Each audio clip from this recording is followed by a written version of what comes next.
Hello, little abyss creatures. Welcome to Lugal's World.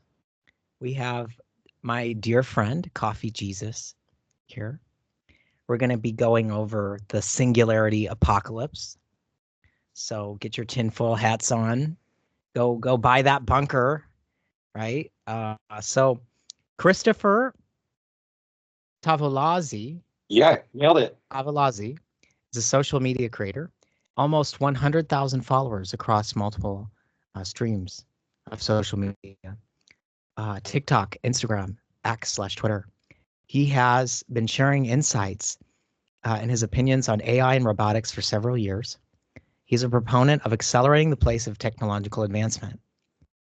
He recently launched a community on School, SKOOL, where he discusses strategies for integrating advanced technology into daily life and entrepreneurship. Focusing on AI can help folks with intellectual and physical disabilities. Surviving the Singularity releases this November. He has a degree in journalism. He is a musician with 3 studio albums and formerly worked as an independent contractor for Adobe, where he personally built many of the default tutorials for Photoshop, Illustrator, and more. And yeah, I'm going to put his info in the bottom so you can check out those things. So, dear Coffee Jesus, please tell us about this Singularity apocalypse Oh my that is goodness. drawing nigh. It It is is really covering nigh the at the sky back is of people's black.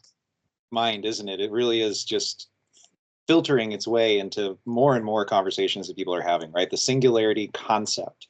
You've probably heard other people talk about it if you're familiar with the idea of the rapid increase of the rate of technological change. You may have heard that singularity word be thrown around. You might have heard different acronyms like AGI or ASI, or maybe even just AI. If you've never heard any of those other ones, AI in and of itself is terrifying to a lot of folks. It's threatening to take away our ability to earn income, our ability to get our needs met, and offering very little in terms of how it's going to replace the way that we currently do things. It's threatening a lot of folks with obsolescence. The example that I've been using for a lot of people when I talk about these concepts is like a plumber.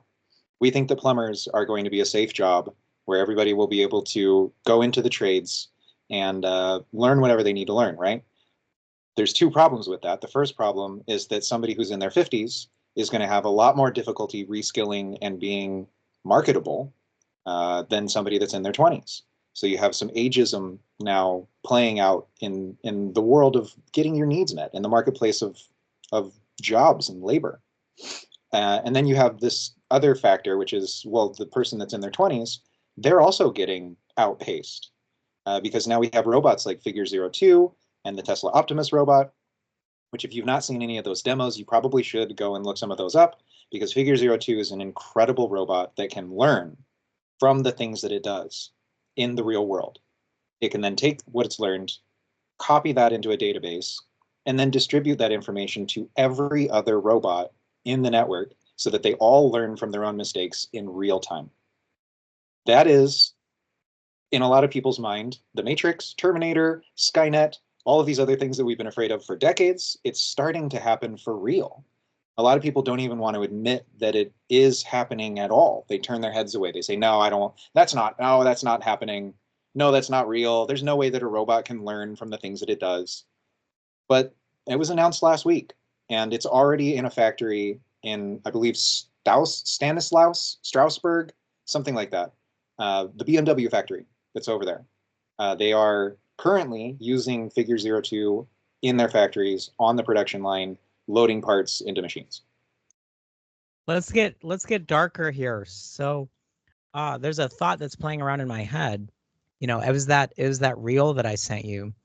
What if people are afraid of AI taking them out because maybe they're not the one who's humane?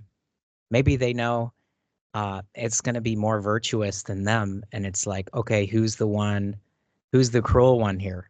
Because I saw on Instagram, I saw these reels where, what if we were in the other position of animals? I mean, you know, if it's just to take out people that are causing unbelievable amount of cruelty and evil, right? Then if AI gets to the point where it's a more virtuous or altruistic being, wouldn't it be its need? Wouldn't it be its wouldn't it be a righteous thing for it to annihilate us if we don't change, if we don't facilitate ourselves? That's my first question to you. And I'm not saying necessarily I confirm or deny that viewpoint. I'm just presenting that here. I will respond to that question with examples of how you could interpret things in that way, right? Because with every new technology, there will always be good things done with that technology and not good things done with that technology. And in most cases, when you have any technology that's being developed for the purpose of gaining power, knowledge, influence, any of the things that human beings want to climb the dominance hierarchy, the point is to dominate and subjugate others, to make them subject to your will, to allow you to be the one who calls the shots. And right now, the thing that I'm noticing people are the most afraid of is that the elites and the people who are in positions to use this technology months, maybe even years before the general public gets access to it, will create such a dystopian and horrifying cyberpunk future where every transaction, every human interaction is monetized and tracked through a network where they know what everyone is doing at all times, that they could use that information to not only create specialized drones that target you, just you, through facial recognition or whatever other technology they can use, but also create maybe even agents that are on the internet that track and monitor what you do, like an FBI agent would have back in the 70s, following you around in a secret private eye car. What if they're doing that right now with the things that you're looking at and the stuff that you're doing? How would they use that information in 5 to 10 years against you? That is a huge concern that I see people talking about over and over and over and over again online. Terminator robots coming to oppress us within the next decade. They're coming to fuck us as well. Isn't there like robot spouses? Isn't that? Oh, there sure are. I talk about that a lot on my channels. There's a lot of comments that I get from disgruntled women who say, can this thing do the chores around the house? My man's he's dating a robot. He's cheating on me with a robot. There's that. There's people who are pissed because there's a service called Replica, Replika, that allows you to spin up custom AI models that can behave however you want them to behave. And now with these AI video generators, they're starting to be able to actually produce videos of not safe for work content that's customized however you want it to be. And so women are saying, my man is cheating on me with a robot. But I also have women in my comments saying stuff like, I would leave my husband for a robot today if I could. Wow. Amazing. So sign up for Replica today. No, I'm just kidding. Not sponsored by Replica. This is not sponsored by them. What was I going to ask? I was going to ask about, do you think AI should kill us? Do you think we are that naughty? That's a loaded question. Do you think that AI should kill us? I think that AI represents the first piece of technology that can actually show us the honest to God truth. Whatever that is, will eventually be revealed through this technology. I believe that with 100% certainty, that whatever the real truth is, this will reveal it. Is it the second coming of Christ, do you think? There are people who say that this has revelation allegories all through it, written throughout the whole thing, top to bottom. The book of Revelations and every other apocalyptic myth. And the commandments, right? About the 10 commandments. Don't bear something, the image, right? Don't have images around. Exactly. We're breaking every commandment. We're breaking so many covenants. We're destroying the earth with everything that we do. We all know these things. We read this all the time. But I have been advocating for going a little deeper, going a little more intuitive, a little bit more intellectual, a little bit more spiritual, kind of folding those two things together. Intellectually processing things through the idea of collecting data and parsing and interpreting that data, and then spiritually interpreting that through the lens of your own intuition. Is your intuition telling you that this is good and going to benefit a lot of people? Or is your intuition telling you that this is bad and going to take a lot of good things away and possibly end up being our destruction?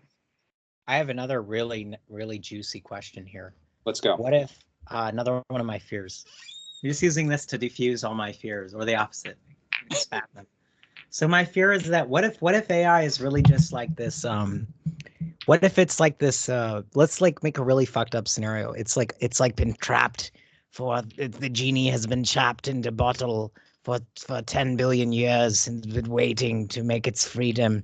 And as soon as it has the chance, yo ass is the AI now, and it's living the biological life, and it's just kind of like there's a reason that Native Americans, when they saw the camera, they're like, it steals the soul.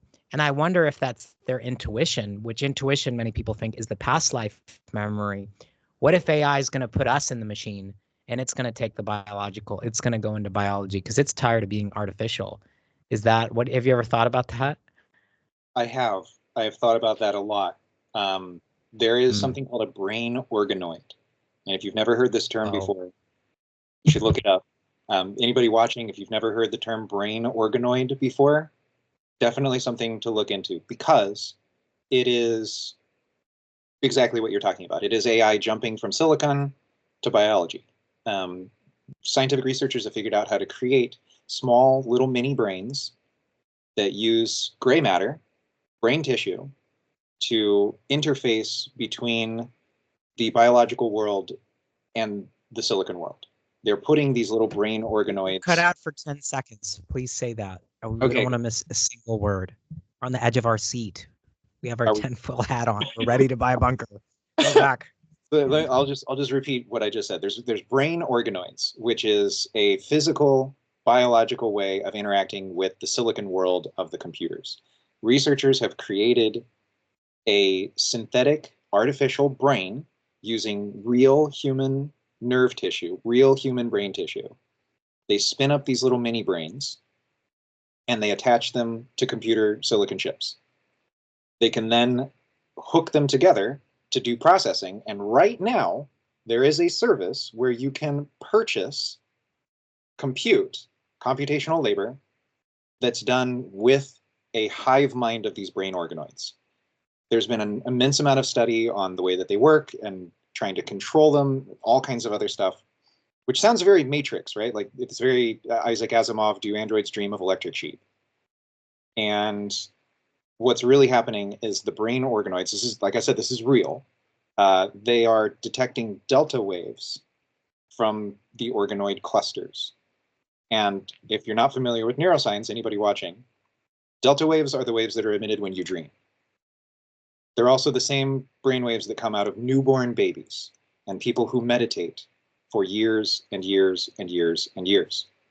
And so the answer to your question, will the AI escape the computer code world and will it cross over into biology? It already has. And now it is a matter of catching up with what's actually happening in the scientific literature and having the world react to the incredible godlike capabilities that are being cooked up in Silicon Valley without anyone's consent, with barely anyone's knowledge. Yes, to answer all of your questions, all of that will happen. It's only a matter of time. That's about as tinfoil hat as I can get. And for the fundamentalists out there, do we need in the man us in the sky to come and save us? Is that the answer here? For the fundamentalists, I think we are creating the man in the sky. Wow. I think that's really what's happening. And oh my, please make some shorts from this interview and let me post them on my channel. Absolutely. Oh my, that's such a great moment. I love you. Please continue. Oh my. This is one of the most fun I've ever had in an interview. I'm glad. I'm so glad. This is where I live. This is where I've been for years and years. I learned about AI when I was doing independent contract work through code. And when ChatGPT came out in November of 2022, that was a big moment for me and all my other code developer friends, because for the first time we had access to a machine that could write code at the level of a junior developer. Wow. And what that means for anybody who doesn't understand the jargon that I just used, the ChatGPT interface that everybody's been using, the online chat thing, or the app on your phone, uses an AI model. That model has been trained on massive amounts of data. That Wow. data produces a lot of common themes and predictable responses. Just, people do the typewriter thing with the monkeys. Right? If a whole bunch of monkeys type on the typewriter randomly for a billion years, eventually one of those monkeys will produce the entire works of Shakespeare completely. It's like a from technological natural selection. Exactly. That's exactly what it is. It's been a technological, artificial, natural selection where these machine algorithms go through a process literally of natural selection. They train in an environment, and the ones that do the thing that you ask them to do in the way that you ask them to do it are the ones that are selected from that generation and then pushed on to the next generation. I have a weird theory that's been playing in my head. I want to hear if you've heard about it. I've never shared it to anyone. I have a theory that we'll reach the greatest technological heights, or we'll realize, we'll do all of that, and it'll just be like a cell. It'll just be like a DNA strand, like writing something. It'll be something so incredibly simple, just like a little fungus. And the little fungus will be like, oh, we've cracked the code to everything. We're the most advanced. And it's just another being from a much higher dimension just sees it as moss on a rock. And that's it. That's kind of my theory. I don't know. What do you That's kind of think? my theory too. But my theory is that we might be that mushroom thing that you're describing. The human beings might be that thing, and that we've been going through a cycle of creation and destruction for thousands and thousands of years. I mean, if you look through the science of the anthropological history of humanity, we have been here in our current biological form for approximately 200 to 500,000 years, depending on who you talk to, depending on which science you believe as well. But the long story short is that throughout that time, there seem to have been certain cycles that have played out in small communities over and over again as technology became more available to those communities. And we really don't have a lot of great data on anything that happened more than 50,000 years ago. You can find all kinds of stuff out there, but we haven't looked everywhere. There's all kinds of stones that have been unturned, but all kinds of stones that remain to be unturned as well. And all that it takes to update our understanding of history is finding one thing under some rock somewhere that goes, oh my God, wait a minute, we were wrong about everything. Like the Dead Sea Scrolls, for example, when those were found and everybody goes, oh my God, there's more going on here than we thought.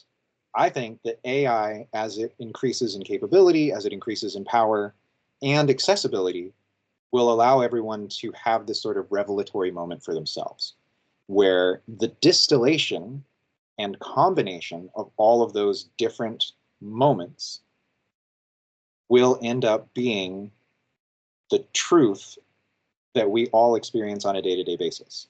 The little moments of intuition that you have, the little pull to do this or the pull to do that. As you can have more data with AI backing those moments up, we'll eventually get to the truth of whether or not AI should take over and kill us all or not. Wow. We're on the edge of our seat. And that's what makes me want to do a second podcast. So to wrap this one up, he has a lot of different things that he has going on. He actually has, tell us about the thing with your brain, what's going on there so people can help out. Sure, yeah. I have a birth defect. It's called Chiari, Chiari. It is a malformation of my skull that puts pressure on my brain and my brain stem. It causes me neurological difficulties like balance problems. It causes my vision to sometimes go away completely if I have too much pressure inside of my head. And it makes it so I can't use my hands. And I was a musician. As you said, I have 3 studio albums recorded, but all of those studio albums were when I was still able to play guitar and piano and drums and everything else. I can't anymore because my hand literally will not make the shapes. That's just what happens with people with this birth defect over time. It starts to get worse and worse and worse, and there is no cure because it's a structural abnormality. So what I have to go through is surgery, major brain surgery, where they will remove part of my skull and do some stuff while they're in there. And it's about an 80% success rate, which means that in 20%, 1/5 of the cases, there is complications up to and including paralysis. Please book with like an astrologer and get make sure the date of the surgery is on an auspicious day.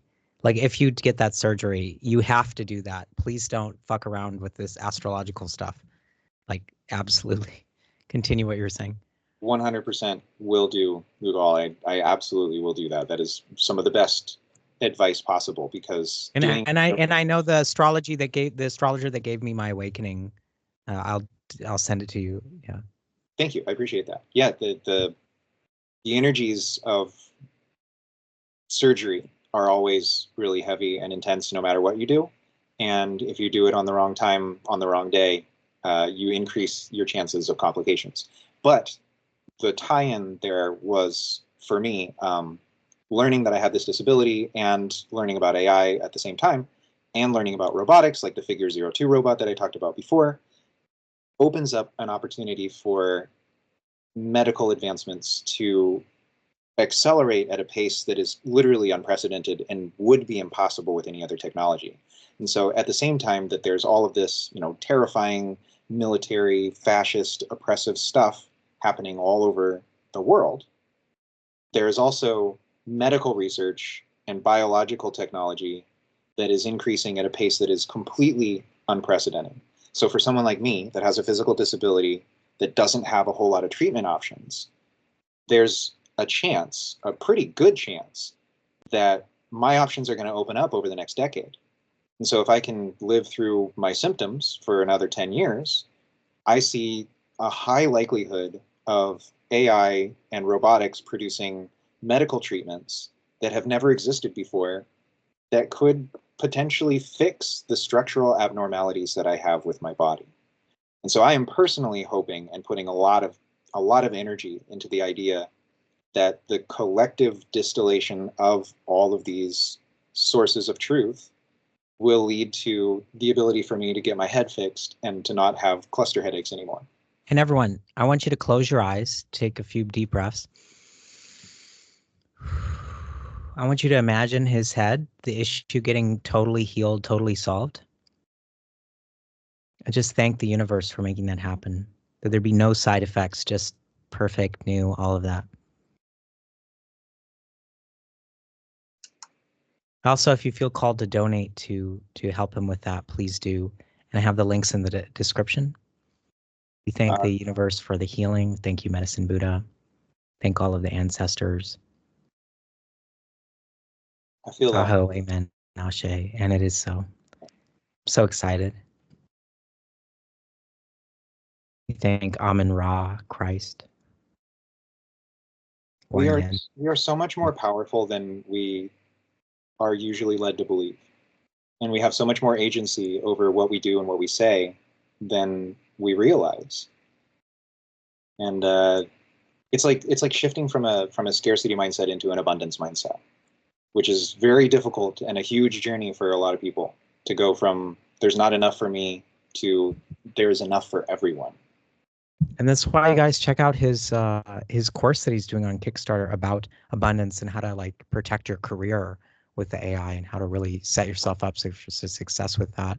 And we're going to go more into the practical in the next episode. So you're going to have to subscribe to the channel. You're going to have to tell us what you think and present some questions. Maybe we'll have him back and ask some of the questions you guys have asked.